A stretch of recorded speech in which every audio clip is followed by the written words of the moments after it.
Evan and Clara had always seemed like the quintessential suburban couple, on the surface, at least. They had been married for 10 years, a decade filled with the usual ups and downs, occasional arguments, and moments of bliss that came with building a life together. They lived in a modest but comfortable two-story house in a quiet neighborhood, the kind where children played on manicured lawns and neighbors waved from their driveways. Evan worked as an accountant for a mid-sized firm downtown, his days consumed by numbers and spreadsheets. He found a certain satisfaction in the predictability of his work, even if it wasn't particularly exciting. Clara, on the other hand, was a freelance graphic designer. Working from the home office, she had lovingly decorated with plants and colorful prints.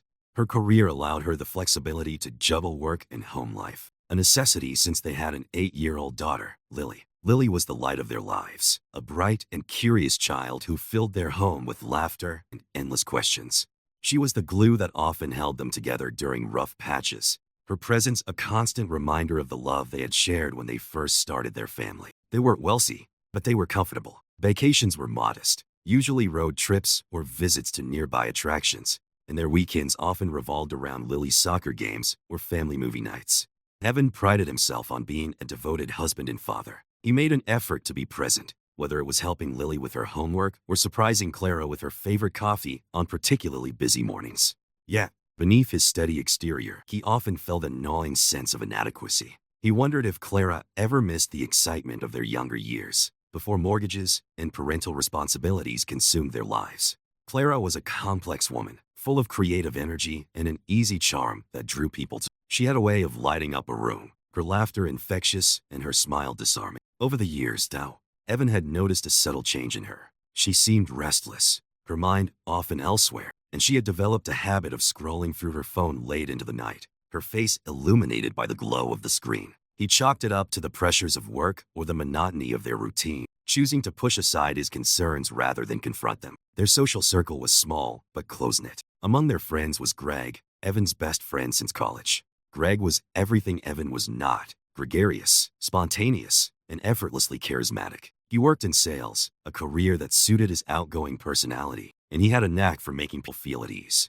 Over the years, Greg had become a fixture in their lives, a regular at their dinner table, and a trusted confidant for both Evan and Clara. Evan had always appreciated Greg's friendship, viewing him as a brother and an anchor in times of uncertainty. As they approached their 10th anniversary, Evan couldn't shake the feeling that something was amiss.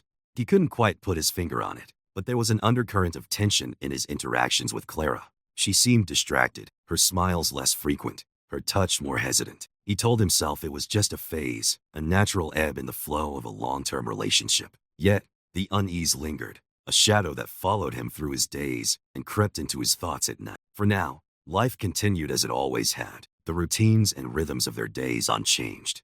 Evan remained hopeful that whatever was troubling Clara would pass, that they would find their way back to the closeness they once shared. But deep down, he couldn't ignore the faint whisper of doubt, a voice that warned him that their seemingly perfect life might not be as secure as it appeared. I had always prided myself on being a man of consistency and principle. Loyalty wasn't just a value I cherished. It was the very foundation of my life. My relationships with Clara, my wife of 10 years, and Greg, my best friend since college, had always seemed unshakable. Yet, cracks had begun to appear, subtle but undeniable, in the bedrock of my world. The first signs were easy to dismiss. Clara's laughter seemed more vibrant when Greg was around, her posture more relaxed. I chalked it up to the natural dynamics of our long-standing friendship. Greg had always been the life of the party, the kind of person who drew people in effortlessly. It wasn't unusual for Clara to enjoy his company. We all did. But then there were the looks, fleeting and furtive, that passed between them. A shared joke here, a lingering glance there. Each moment was a drop in the ocean of my doubts, too small to confront but impossible to ignore. Greg had been a cornerstone of my life since our college days. We had been through everything together: the late-night study sessions, the heartbreaks, the celebrations. When I introduced Clara to Greg, it had felt like two parts of my world colliding beautifully. Greg became a part of our family, the uncle to our daughter Lily, the extra hand at our weekend barbecues. But over time, Greg's presence began to feel less like a comfort and more like a shadow. The first real blow came on an otherwise ordinary evening. Clara had been working late more often, and I, ever the supportive husband, made it a point not to question her. But when Greg posted a photo from a local bar, his arm draped around someone whose face was cropped out, my unease began to grow. The caption read, Good times with the best company. And though it was a harmless enough statement, something about it gnawed at me. Was Clara working late that night? Or had she been somewhere else entirely? As weeks passed, the signs became harder to ignore. Clara's phone, once a shared resource for family photos and reminders, became a guarded secret. She started wearing her favorite perfume more often, and there was a new tension in her demeanor that I couldn't place. I noticed how she lingered on Greg's words during our increasingly rare dinners together. A part of me wanted to confront her, to ask her outright if there was something going on. But the fear of the answer held me back. It was a mundane receipt that finally shattered the illusion. While organizing the cluttered garage, I found a bill from the same bar Greg had frequented. The date and time matched one of Clara's late work nights. My heart sank as the pieces began to fit together, each detail pointing to a betrayal I had refused to believe possible. Desperation drove me to do something I never thought I would. I solid her. The guilt of invading her privacy was outweighed by the need for the truth. And there it was, in the dim lighting of a corner booth, my worst fears realized. Clara and Greg, their heads close together, their bodies leaning into a private world I was no longer a part of. I watched as they laughed, their familiarity cutting deeper than any physical act could. They weren't just having an affair. They were sharing something that had once been mine. I drove home in silence, the weight of the truth pressing down on me. The betrayal wasn't just about the infidelity. It was about the erasure of trust, the mockery of everything I had built with the two people I trusted most. I sat in the dark of my living room, the memories of my life playing like a cruel slideshow. The love I had for Clara, the bond one had shared with Greg, it all felt like a lie. By the time Clara returned home, her cheerful greeting felt like a dagger. I didn't confront her that night. Instead, I retreated into myself, the walls around my heart rising higher with each passing moment. I knew that this was only the beginning of a storm that would upend everything. For now, all I could do was sit in the silence, grappling with the realization that my life had changed irrevocably. The confrontation didn't happen in a way I could have ever anticipated. I had thought about it over and over, running through countless scenarios in my mind. Would I shout? Would I crumble? Would I demand answers? Or simply walk away? None of that mattered when the moment came, because reality doesn't care about your rehearsals. It started with a question I couldn't ignore. Clara's behavior had grown increasingly erratic in the days after I followed her. She seemed distracted, even nervous, as if she felt the weight of my silent suspicion. One evening, while she was in the shower, I picked up her phone. It wasn't something I had ever done before. I had always trusted her implicitly, but the trust was already gone, shattered by what I'd seen. All that was left was the need for confirmation. The messages were there. Hidden behind a generic contact name was a thread filled with a history I could barely bring myself to read. Greg's words were playful, flirtatious, and far too intimate. Clara's replies mirrored his, laced with affection and a familiarity that made me feel sick. They had been meeting for months, their relationship unfolding in secret while I had been none the wiser. I put the phone down and sat in silence, the weight of the betrayal crushing me. My heart pounded in my chest, a mixture of rage, sorrow, and a deep, hollow emptiness that I couldn't shake. When Clara came out of the bathroom, I was still sitting there, the phone untouched on the table between us. She froze when she saw my expression, and in that moment, I knew she understood. There was no point in denying it. She didn't try to explain, and I didn't ask. Instead, I told her I knew about the messages, the late nights, the lies. My voice was calm, but inside I was unraveling. Clara's face crumpled, and tears began to flow, but they didn't move me. Her remorse felt like an afterthought, a reaction to being caught rather than true regret for what she had done. The hardest part wasn't confronting Clara. It was confronting Greg. I had to see him. I needed to look him in the eyes and demand to know why he had betrayed me so completely. I arranged to meet him at the same bar where they had so often met behind my back. It felt poetic in a way, to confront him in the place that had become the setting for their deceit. Greg arrived, his usual air of confidence radiating as he walked in. He spotted me and smiled, completely unaware of what was coming. That smile disappeared the moment he sat down and saw my expression. I didn't waste time with pleasantries. I know, I said, my voice steady but cold. He tried to deny it at first, stammering excuses and half-hearted attempts to redirect the blame. But I had the messages, the evidence of his betrayal, and he knew there was no escaping the truth. Eventually, he stopped talking and simply stared at the table, the weight of his guilt pressing down on him. I wanted to hit him, to unleash all the anger and pain he had caused me, but I didn't. It wasn't worth it. Instead, I told him exactly what I thought of him, that he was a coward, a liar, and the worst kind of friend. He tried to apologize, but his words felt hollow, meaningless.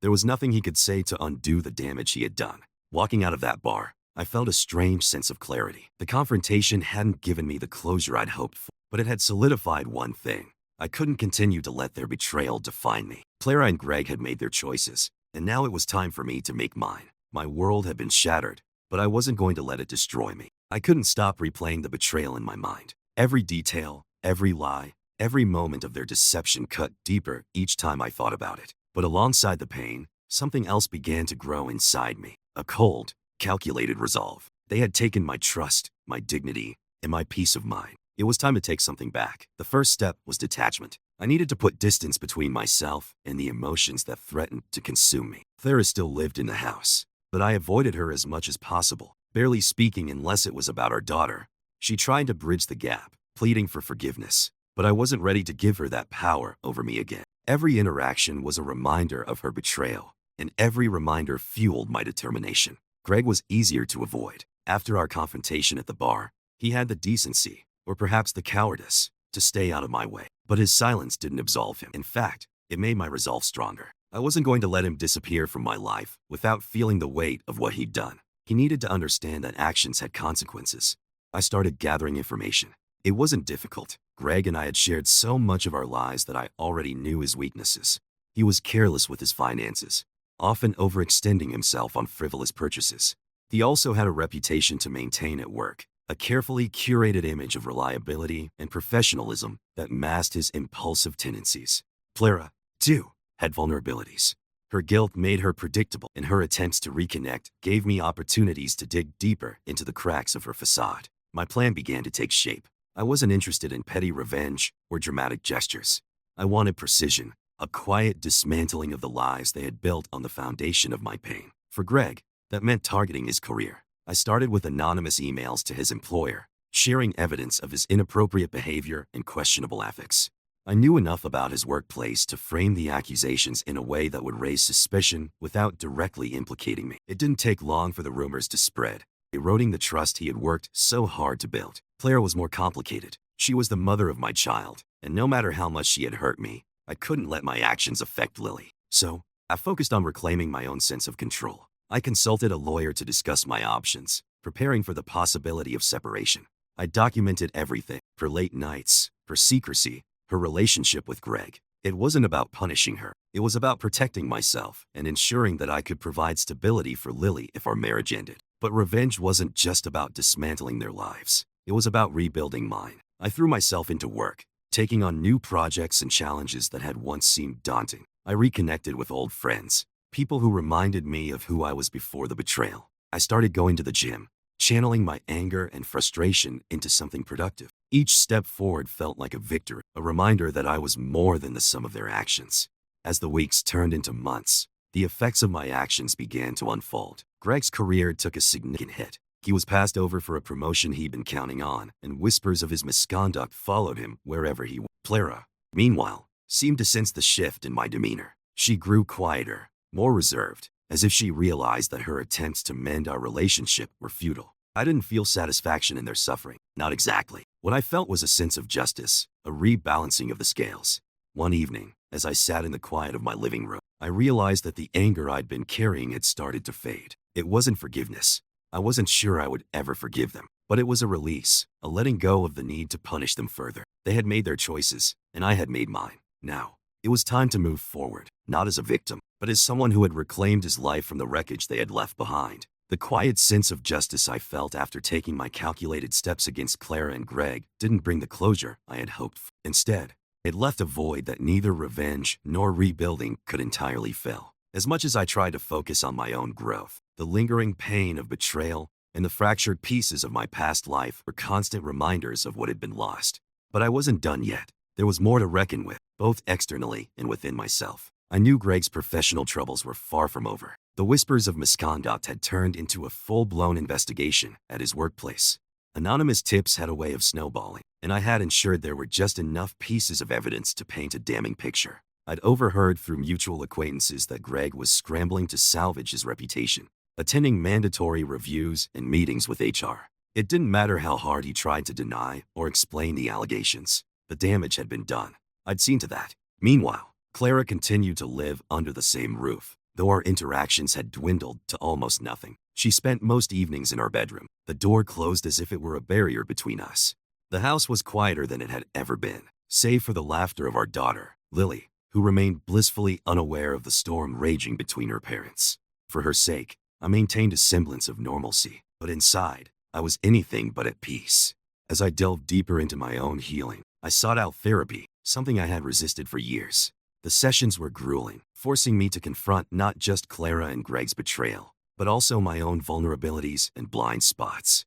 My therapist helped me see that while their actions were inexcusable, my silence and avoidance had allowed the cracks in my marriage to grow. It wasn't self-blame, it was accountability, a painful but necessary step toward truly moving forward. At the same time, I began to take subtle steps to secure my future and protect Lily's well-being. I opened a separate bank account and began documenting everything: Clara's behavior, her absences, and any instances where her actions affected Lily. I wasn't sure what the future held, but I wanted to be prepared for the possibility of divorce. I owed it to myself and to Lily to ensure that any decisions I made were rooted in stability and fairness. One day, Clara broke the silence. It was late, and Lily was asleep. She came into the living room where I sat, her eyes red and swollen. I knew she had been crying, but her tears no longer moved me. She stood there for a long moment before speaking. "I'm sorry," she said, her voice barely above a whisper. "I don't know how to fix this."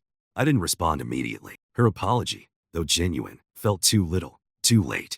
It wasn't about fixing things anymore. It was about finding a way to coexist for the sake of our daughter. "I'm not sure you can," I finally said, my tone even. "But for Lily's sake, we need to figure out what's next." We talked for hours that night, not about love or forgiveness, but about logistics and boundaries. It was a conversation rooted in practicality, devoid of the warmth that had once defined our relationship. By the end of it, we had a tentative plan for how to move forward, separately. Clara agreed to move out temporarily while we worked through the legalities of a separation. The decision felt like both a relief and a loss, a step toward closure that was still tinged with grief. As Clara packed her things over the next few days, I found myself reflecting on the memories we had shared. It was impossible to reconcile the woman I had loved with the one who had betrayed me. Yet, amidst the anger and hurt, there was a flicker of gratitude for the good times we had experienced. Those moments, however tarnished, had shaped me into the person I was now, stronger, more self-aware, and determined to rebuild my life on my own terms. Greg's downfall continued to unfold in parallel. The investigation at his workplace culminated in his suspension, and his social circle began to shrink as word of his actions spread. I heard through mutual friends that he had tried to reach out to me, leaving messages that went unanswered. I wasn't interested in hearing his excuses or apologies.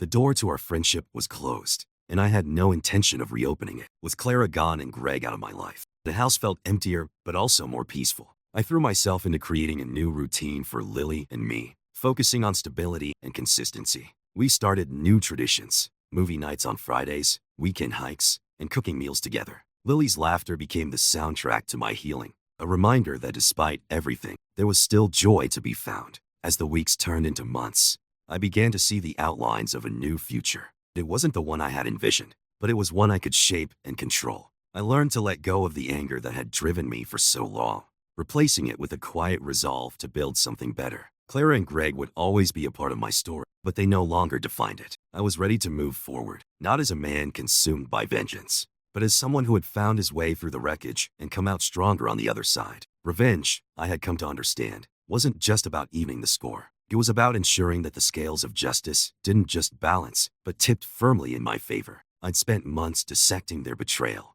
engineering their downfall in ways that were precise and almost surgical. But now, with both Clara and Greg reeling from their choices, I decided to deliver a final message, one they would carry with them forever. Clara's move-out day had been set, but I'd ensured it wouldn't be a quiet exit. She'd already lost much of the goodwill she once had with friends and family. Subtle conversations and carefully leaked truths had ensured that her actions were no longer confined to our private hell. Her support network was dwindling, and with each passing day, her regret deepened. The final nail in the coffin came in the form of a public reckoning. Clara had organized a small gathering, an attempt to restore some semblance of normalcy and show the world she was moving forward. I didn't plan to attend, but I ensured that my presence was felt. I'd uncovered a few of her more embarrassing secrets, things that would tarnish her carefully curated image even further. Without directly implicating myself, I released this information in a way that would ensure it reached every corner of her world. By the time the gathering was over, Clara's social standing had been obliterated. For Greg, my approach was more direct. His career had been hanging by a thread, but I wasn't satisfied with simply watching him falter. I wanted him to feel the consequences of his betrayal in a way that would resonate for years to come. Through a mutual acquaintance, I arranged a meeting under the guise of reconciliation. He arrived at the secluded location with an air of cautious optimism, but it didn't take long for him to realize that this was no olive branch. I didn't resort to violence. That would have been too simple, too fleeting. Instead, I laid bare the extent of his actions and their repercussions. I handed him a dossier of everything I'd uncovered about him over the years: financial missteps, indiscretions, and skeletons he thought were safely locked away. "Consider this your legacy," I said, watching as his face paled. "If you try to salvage what's left, remember that this is only the beginning." Greg's desperation was almost pitiful. He tried to bargain, offering apologies and assurances that he would make amends. But I had no interest in his redemption. As I walked away, leaving him alone with the weight of his ruin, I felt a grim satisfaction. He'd taken so much from me, but now he had nothing left to lose. Clara and Greg's lies continued to unravel in the months that followed. Clara moved into a small apartment, a far cry from the life we'd built together. She tried to reach out to me, leaving voicemails filled with apologies and pleas for forgiveness. I never responded. Lily and I have carved out a new life, one that was free of lies and betrayal. Greg, on the other hand, disappeared almost entirely from the social, professional circles we once shared. The whispers about his fall from grace persisted, ensuring that he could never truly escape the shadow of his actions. As for me, I found peace not in their suffering, but in the knowledge that I had reclaimed my life. I had taken control of the narrative, turning their betrayal into a catalyst for my own growth. They had underestimated me, assuming that I would crumble under the weight of their deceit. But I hadn't just survived, I'd thrived. And that's the end of today's story. If you enjoyed this journey, please give this video a thumbs up and don't forget to subscribe to the channel for more incredible stories like this one. Got thoughts or experiences you'd like to share? Drop them in the comments. I'd love to hear from you. Thanks for watching, and I'll see you in the next one. Take care.